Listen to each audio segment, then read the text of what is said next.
So the 2026 NBA draft happened last night. Everyone's talking about the top 4 picks, but I think the smartest picks might have been made a lot later than that.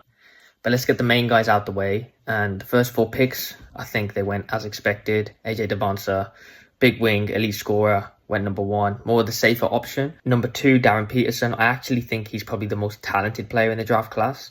I would have liked the Bulls to trade up and go for him just to get that D Rose, Michael Jordan guard they've been missing for so long. But look, I don't think the Jazz would relinquish the opportunity to trade for him anyway. So great pickup by them. Cam Boozer then gets picked at 3rd. And again, obvious pick. The next best player after the first 2. And then Caleb Wilson goes to the Bulls at 4. One of the first guys I wanted to see outside the top 4 was where Darius Acuff landed. And he was at number 7 to the Kings. I mean, he's such a special talent. And I know he's a smaller guard.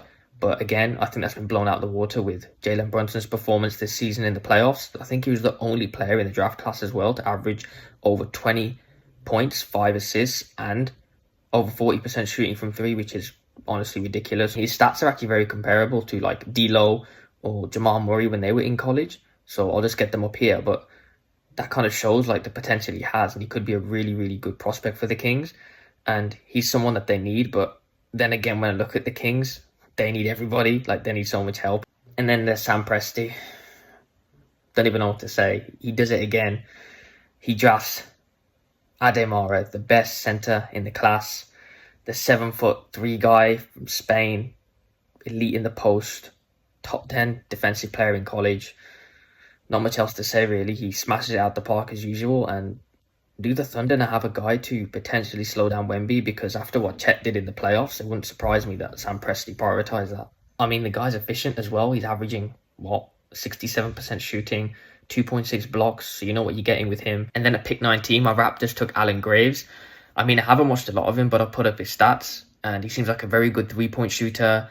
So it's always good to have that in this era. Apparently, he's one of the analytics favourites in the class. So it feels like a very Raptors pick. Maybe not the obvious need, but I think it has a lot of smart upside. I mean, the top 4 went how everyone expected. But I'm looking at Acuff. I'm looking at Mara. I'm hopefully looking at Graves as like the steals and the big upside players of the draft. Because I think we know if history's taught us anything, the draft isn't won with the number 1 pick. So if you're a team that knows exactly what you're looking for and you get that guy, you could be looking at the next Jalen Brunson or Jokic.